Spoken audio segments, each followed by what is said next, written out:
Mayur institute of education के online classes में आप सबका स्वागत है। आज हम स्टार्ट करने जा रहे हैं बीएससी फर्स्ट ईयर मैथमेटिक्स की क्लासेस। इससे पहले कि हम मेन कॉन्सेप्ट की बात करें, हम बात कर लेते हैं आपके सिलेबस के बारे में।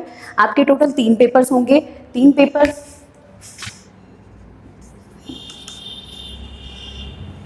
जिसमें फर्स्ट पेपर आपका होगा डिस्क्रीट मैथमेटिक्स,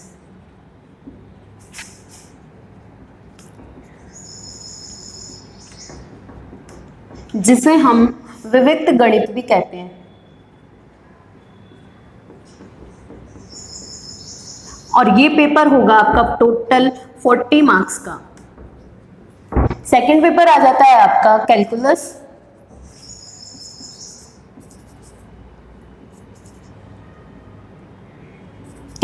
जिसके अंदर आते हैं आपके समाकलन और अवकलन, जो आपने 11th-12th में काफी पढ़े होंगे।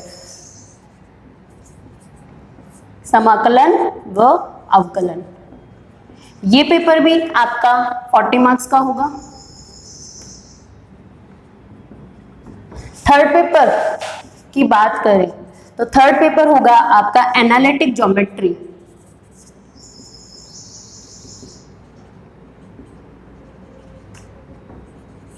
And optimization theory.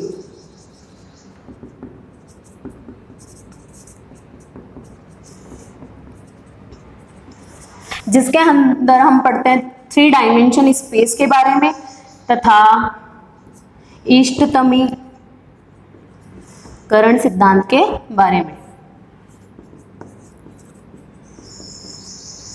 ये भी आपका 40 मार्क्स का पेपर होता है। हर पेपर के अंदर आपके 5-5 यूनिट होंगे और तीनों पेपर में मिला के टोटल 6 बुक्स है। एक बुक होगी आपकी डिस्क्रीट की, 2 बुक्स होंगी इसमें, एक समाकलन की बुक हो जाएगी और एक अवकलन की, और इसके अंदर है टोटल 3 बुक्स। आपके टोटल मार्क्स की बात अगर हम करें तो पूरा पेपर मैथमेटिक्स का 150 मार्क्स में डिवाइड होता है, जिसमें 40 फर्स्ट पेपर के, 40 सेकेंड पेपर के प्लस 40 थर्ड पेपर के, साथ में आपका 30 मार्क्स का होता है प्रैक्टिकल। तो टोटल 150 मार्क्स का पेपर आपका होता है। ये तो हुई आपके सिलेबस की बात। आज हम स्टार्ट करने जा रहे हैं आपका सेकंड पेपर कैलकुलस। कैलकुलस की फर्स्ट यूनिट स्टार्ट करने जा रहे हैं हम, जिसका नाम है सीरीज। सीरीज के बारे में आप सब लोगों ने 11th-12th में छोटे मोटे काफी पढ़े होंगे, जैसे आपने गुणोत्तर श्रेणी, समांतर श्रेणी, इनके बारे में सुना होगा, लेकिन उनके बारे में इतना ब्रॉड हमने पढ़ा नहीं है वहां।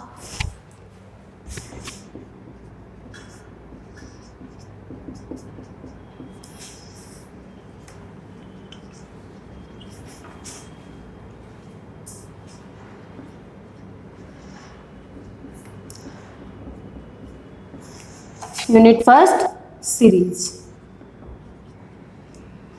हम यहाँ पढ़ेंगे सीरीज कैसे बनती है, कोई सीरीज इनफाइनाइट कब होती है, फाइनाइट कब होती है, किसी सीरीज को हम अभिसारी कब बोलेंगे, अपसारी कब बोलेंगे, दोलायमान कब बोलेंगे।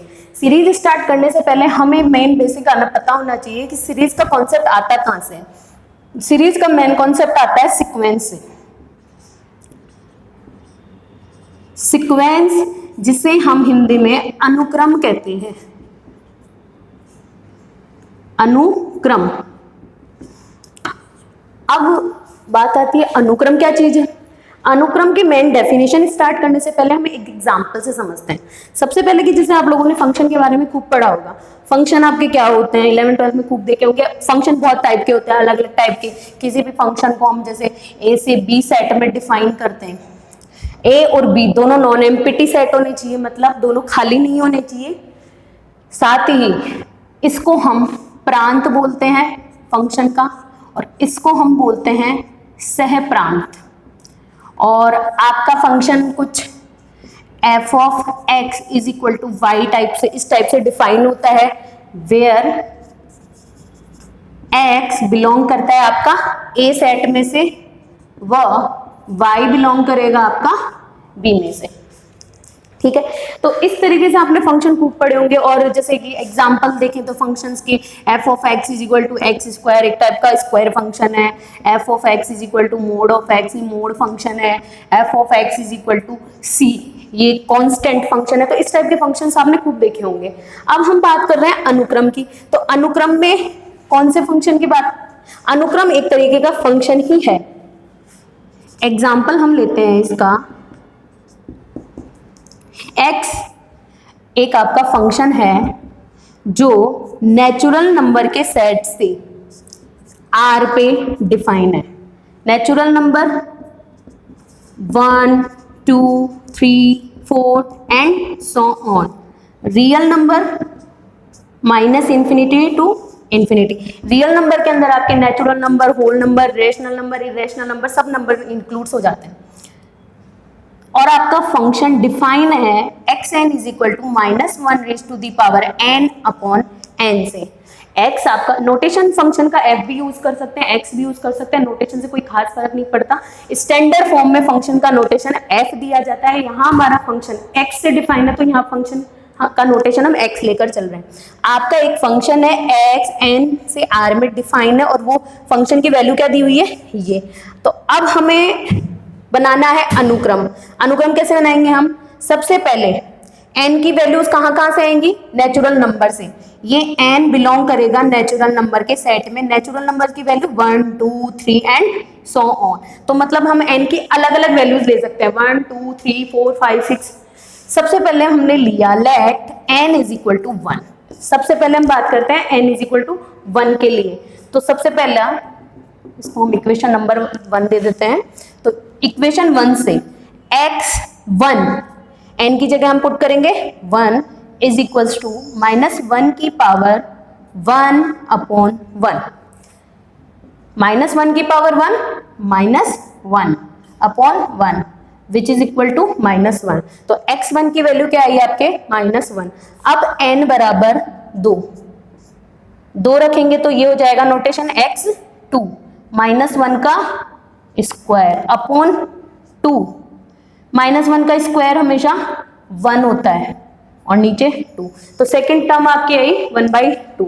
इसी तरीके से n इज इक्वल टू 3 के लिए आपका ये हो जाएगा x3 इज इक्वल टू -1 की पावर 3 अपॉन 3। -1 की पावर 3 -1 अपॉन 3। इसी तरीके से n इज इक्वल्स टू 4 के लिए x4 इज इक्वल्स टू -1 की power 4 upon 4 which is equal to 1/4। आगे हम और भी निकाल सकते हैं n is equal to 5, n is equal to 6 and so on. हम सबके लिए निकालते जाएंगे। तो इस तरीके से ये अनुक्रम के अलग अलग पद प्राप्त हुए हमें। x1 1 -1 आया, x2 1/2 आया, x3 -1/3 आया, x4 1/4 आया। इसी तरीके से इन सबको हम एक सेट के फॉर्म में लिख दें कि x आपके जो फंक्शन है x उसकी वैल्यू क्या क्या आई, x1 x2 x3 x4 and so on. आप जितनी भी निकालना चाहो निकाल सकते हो। x is equal to x1 की वैल्यू क्या आई -1, x2 की वैल्यू क्या आई 1/2, x3 की वैल्यू क्या आई -1/3, x4 की वैल्यू क्या आई 1/4, x5 की वैल्यू -1/5, x6 की वैल्यू 1/6 एंड सो ऑन। तो इस तरीके से इन टर्म्स को आपने अलग अलग टर्म्स को आपने एक सेट फॉर्म में लिख दिया। ये पूरा सेट ही आपका एक अनुक्रम कहलाता है, जिसे हम अनुक्रम का परिसर भी कहते हैं।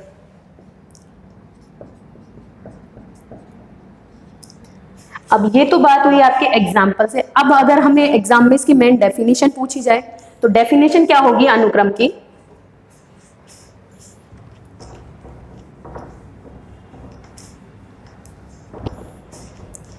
कोई भी अनुक्रम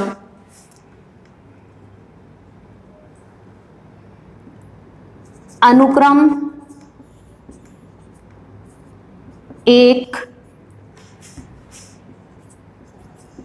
फलन होता है, एक प्रकार का फंक्शन है ये, जो कि निम्न प्रकार से परिभाषित होता है। निम्न प्रकार से परिभाषित होता है। Function F such that natural number से ए में डिफाइन होता है। अच्छा, ये ए का मतलब क्या है? कोई भी नॉन एम्प्टी सेट होना चाहिए। नॉन एम्प्टी सेट यानी कि अरिक्त समुच्चय।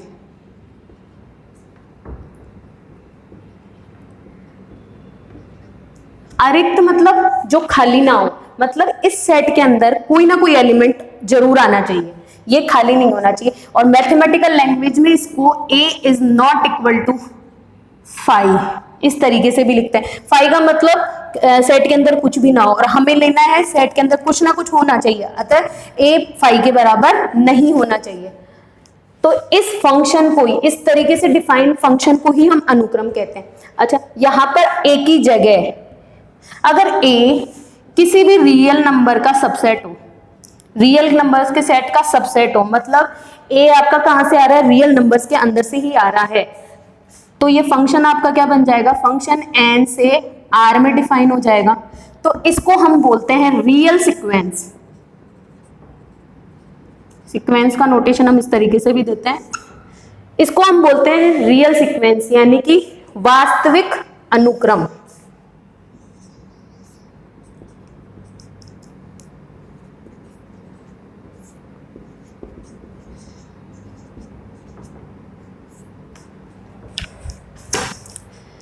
तो ये तो बात हुई सीक्वेंस की परिभाषा की।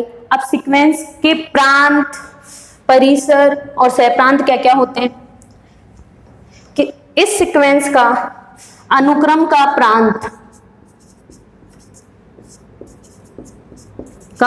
आपका होता है नेचुरल नंबर्स का सेट, जिन्हें प्राकृत संख्याएं भी कहते हैं।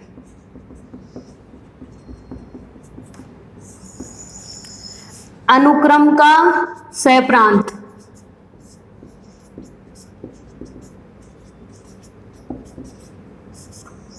क्या होता है? रियल नंबर्स का सेट, वास्तविक संख्याएं।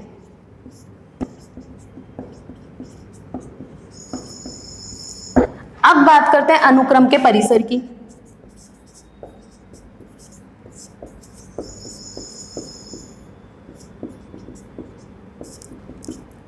जैसे कि अभी हमने देखा यहाँ पे अनुक्रम के हमें विभिन्न पद प्राप्त हुए, x1, x2, x3, x4, इन सबको हमने क्या किया? एक सेट फॉर्म में लिख दिया। इस सेट को ही हमने क्या बोला था? अनुक्रम का परिसर। तो हम अनुक्रम के परिसर की डेफिनेशन किस तरीके से देखें? अनुक्रम के विभिन्न पदों, अनुक्रम के विभिन्न पदों के समुच्चय को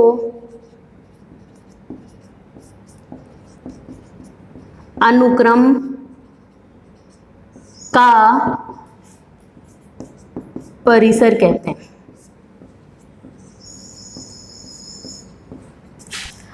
अब बात करते हैं अनुक्रम का नोटेशन। अनुक्रम को कैसे दर्शाते हैं? अनुक्रम को हम x यानी कि x1, x2, x3 up to xn इस तरीके से भी दर्शा सकते हैं, या xn सेट बिल्डिंग फॉर्म में ऐसे लिख सकते हैं, या फिर xn n की वैल्यू 1 से इंफिनिटी, ये भी अनुक्रम के नोटेशन होते हैं, द्वारा अनुक्रम दर्शाया जाता है।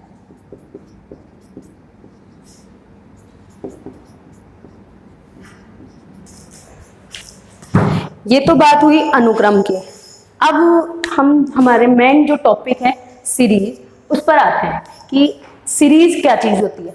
तो अगर आपको अनुक्रम एक बार सही से समझ में आ गया तो सीरीज में ज्यादा दिक्कत नहीं होगी। अच्छा, अब सीरीज किसे कहते हैं?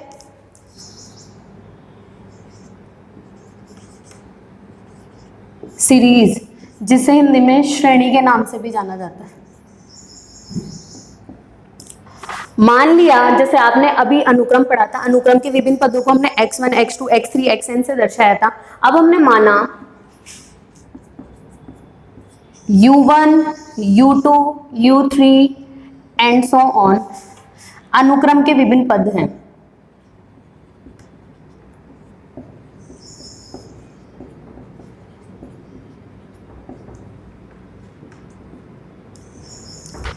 U1, U2, U3 हमने x1, x2, x3 की जगह इस बार U1, U2, U3 मान लिया। नोटेशन है, चेंज कर सकते हैं, उससे कोई फर्क नहीं पड़ेगा। U1, U2, U3 आपके अनुक्रम के विभिन्न पद हैं। इन पदों को हम U1, U2 plus U3 plus U4 बीच में UN एंड सो ऑन, एक तरीका ये व्यंजक प्राप्त हुआ हमें, जो कि एक विशेष नियम का पालन करते हुए एक पद दूसरे पद के साथ जुड़ता है। मतलब ये आपके दो पद है, अनुक्रम का ये एक पद है, ये पहला पद, ये दूसरा पद, ये आपस में अगर जुड़ रहे हैं ना तो ये किसी विशेष नियम को फॉलो करेंगे। जैसे ये दोनों जुड़ रहे हैं उसी तरीके से उसी नियम से ये दोनों जुड़ेंगे आपस में। तो अनुक्रम के विभिन्न पद एक निश्चित नियम का पालन करते हुए आपस में जुड़े हुए होते हैं। इस व्यंजक को ही व्यंजक U1 plus U2 plus U3 up to UN and so on को ही श्रेणी कहा जाता है।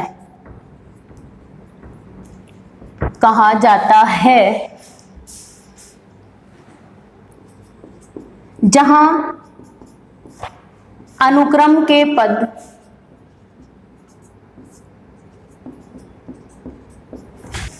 एक निश्चित विशेष नियम का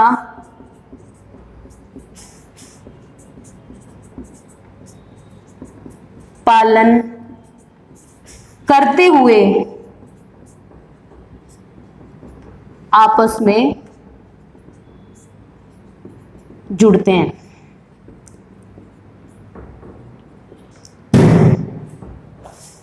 जैसे कि हमने अभी देखा था, एक अनुक्रम बना था हमारा x, मान लिया कि जैसे अनुक्रम के आपके पद हैं 1, 2, 3, 4, किसी फंक्शन, एक आपने एक ऐसा फंक्शन डिफाइन किया है जिसमें 1 रखने पर वैल्यू 1 आ रही है, 2 रखने पर 2, 3 रखने पर 3, 4 रखने पर 4 एंड सो ऑन। तो ये तो है आपके अनुक्रम के विभिन्न पद। अगर अब हम बात करें सीरीज की, तो इसकी सीरीज कैसे बनेगी? मैंने कहा अनुक्रम के पद आपस में जुड़े हुए होने चाहिए एक निश्चित नियम का पालन करते हुए। तो हम इनको 1 plus 2 plus 3 plus 4 plus 5 and so on ऐसे करके हम अगर इनको लिख दें तो ये आपकी एक सीरीज का निर्माण करता है। अब बात करें सीरीज कितने प्रकार की होती है। आपकी सीरीज 2 प्रकार की होती है। सीरीज के प्रकार, सीरीज 2 प्रकार की होती है, फाइनाइट सीरीज या फिर परिमित श्रेणी।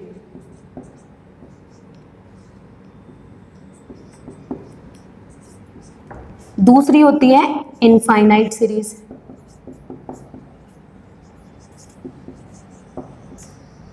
जिसे हम बोलते हैं अनंत श्रेणी। इन दोनों के नाम से ही पता चल रहा है, फाइनाइट मतलब नंबर फिक्स होना चाहिए। सीरीज में पदों की संख्या फिक्स होनी चाहिए। जैसे कि आपने पद ले लिए, 10 पद ले लिए, U1, U2 up to U10 तक ले लिया, 1000 तक ले लिए, लाख तक ले लिया। मतलब इसमें संख्या, पदों की संख्या क्या होनी चाहिए? पदों की संख्या निश्चित होनी चाहिए।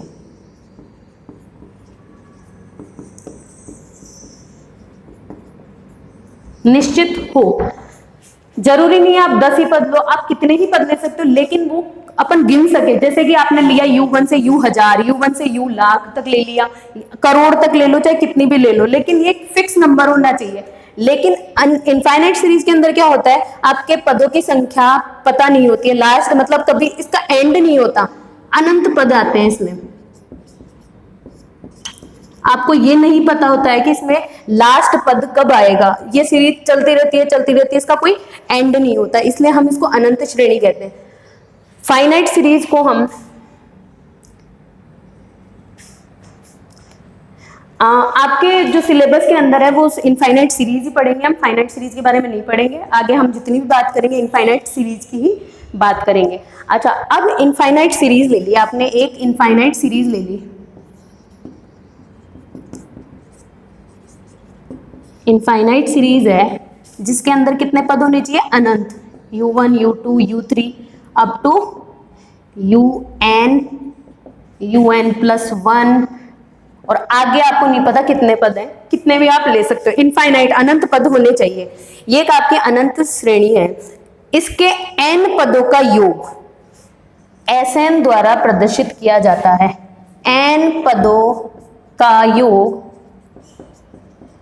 Sn द्वारा प्रदर्शित किया जाता है, जिसे u1 plus u2 plus u3 up to un। प्रथम n पद केवल इतने, प्रथम मतलब पहले n पदों का योग हम Sn द्वारा प्रदर्शित करते हैं। इस Sn को पदों का आंशिक योगफल भी कहते हैं।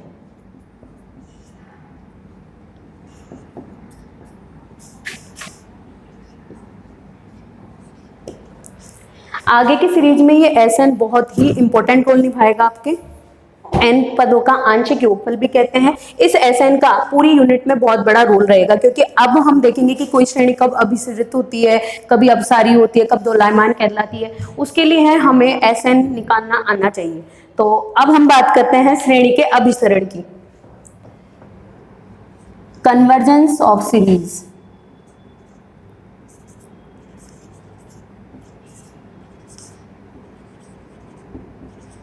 या श्रेणी का अभिसरण।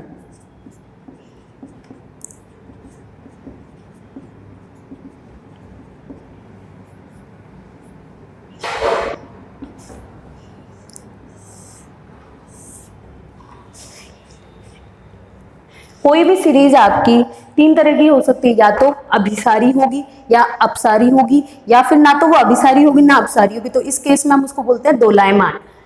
तो इसके लिए हमने, जैसे कि मैंने बोला था अभी, Sn का आपका सबसे बड़ा रोल इसी के लिए होता है। तो सबसे पहले हम n मान लिया आपकी कोई सीरीज है u1 u2, इनफाइनाइट सीरीज ही लेकर चलेंगे, ये ध्यान रखना। u3 u4 un, फिर नेक्स्ट टर्म आएगी आपकी un plus 1 un plus 2 and so on. ये आपकी एक अनंत श्रेणी है। क्या है आपकी? Infinite series.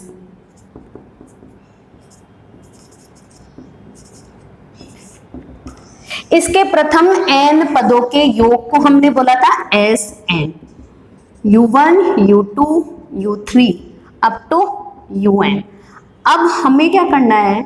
श्रेणी का अभिसरण निकालने के लिए एक चीज यहाँ मेंशन करूंगी, लिमिट। जो आपने 11th 12th में काफी पढ़ी होगी लिमिट, वो चीज यहाँ यूज आने वाली है। तो हम क्या करेंगे? इस Sn पर हम लिमिट अप्लाई कर दें, limit n tending to infinity. मतलब n पर हम लिमिट अप्लाई कर रहे हैं, इन्फिनिटी की ओर ले जा रहे हैं हम n को। तो आपके इसकी कुछ ना कुछ वैल्यू आएगी। ठीक है, किसी भी चीज पे हम लिमिट अप्लाई करते हैं कुछ ना कुछ मिलता है, चाहे इन्फिनिटी हो चाहे माइनस इन्फिनिटी हो। अच्छा, इसमें आपको तीन तरह की वैल्यू मिल सकती है। हो सकता है आपको मिले कुछ फिक्स नंबर या रियल वैल्यू। दूसरा केस हो सकता है प्लस इन्फिनिटी या माइनस इन्फिनिटी। थर्ड केस हो सकता है neither infinity plus minus infinity nor real number और फिक्स वैल्यू।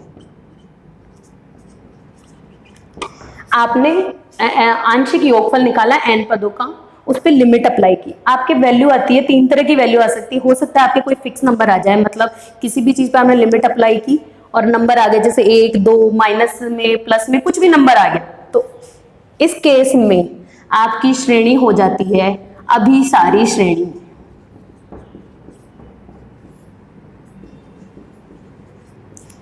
दूसरा कई बार ऐसे केस बनते हैं जहां पर आप लिमिट रखते हो, लिमिट की कोई वैल्यू आती है, कुछ वैल्यू नहीं आती, सीधा प्लस इन्फिनिटी आ गया या माइनस इन्फिनिटी आ गया, इस केस में आपकी श्रेणी बन जाती है अपसारी।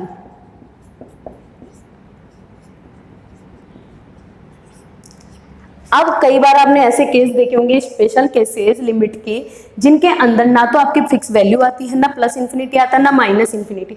ऐसे केसेस में आपके क्या होता है, जैसे कुछ टर्म्स के लिए आपको लिमिट की वैल्यू कुछ और मिल रही है, कुछ अगले पद लोगे तो उसकी लिमिट की वैल्यू कुछ और मिल रही है, मतलब एक से अधिक वैल्यू आ रही है लिमिट की। तो इस वाली स्थिति में मतलब आपकी फिक्स वैल्यू नहीं रहती। जैसे आपने फिजिक्स के अंदर पढ़ा होगा दोलन, दोलन में पॉइंट फिक्स नहीं रहता है, या तो ये इधर जाता रहता है या इधर घूमता रहता है। तो उसी तरीके से इसकी कोई फिक्स वैल्यू नहीं रहती है, कभी कुछ और आएगी, कभी कुछ और आती है। तो इस स्थिति में ये सीरीज दोलायमान कहलाती है, दोलायमान श्रेणी।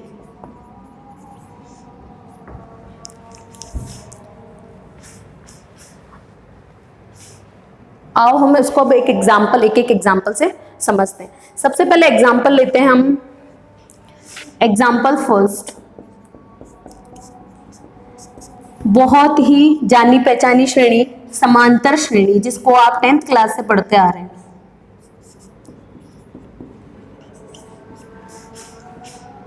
इंग्लिश में अरिथमेटिक प्रोग्रेशन।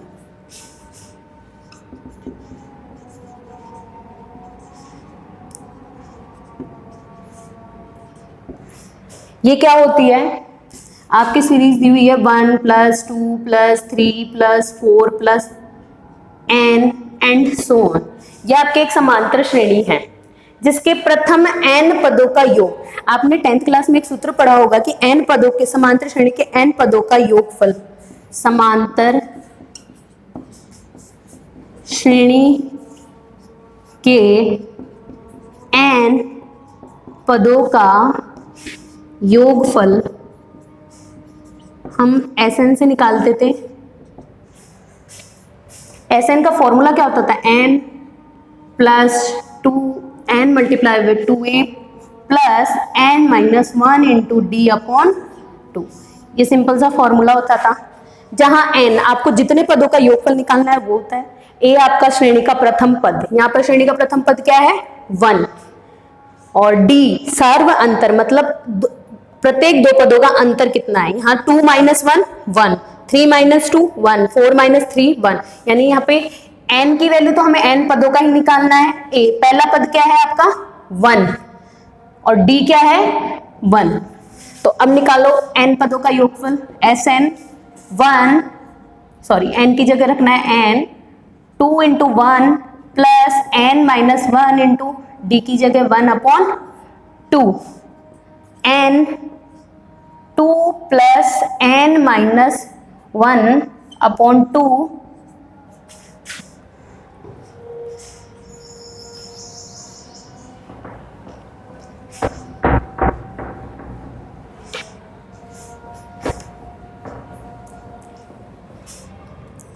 तो n पदों का योगफल आपका कितना निकल के आया, n + 1/2। ये हुआ आपका n पदों का योगफल। अब हमें श्रेणी का अभिसरण देखना है। श्रेणी के अभिसरण के लिए हम क्या करेंगे, इसमें limit n tending to infinity apply कर देंगे, Sn। तो दोनों पदों में लिमिट अप्लाई करो,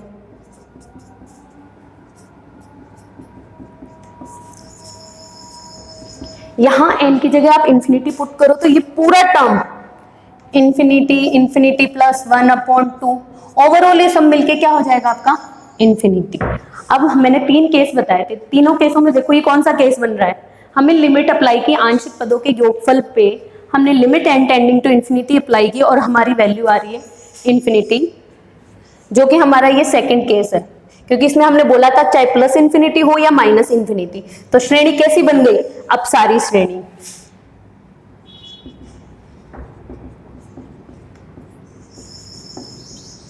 मतलब हमने आंशिक पदों के योगफल पे limit n tending to infinity apply की, तो हमारी वैल्यू आई इंफिनिटी, जो कि हमारा सेकंड केस बनता है। मतलब आज हमें पता चला कि समांतर श्रेणी हमारी एक अपसारी श्रेणी होती है। मतलब समांतर श्रेणी एक अपसारी श्रेणी होती है।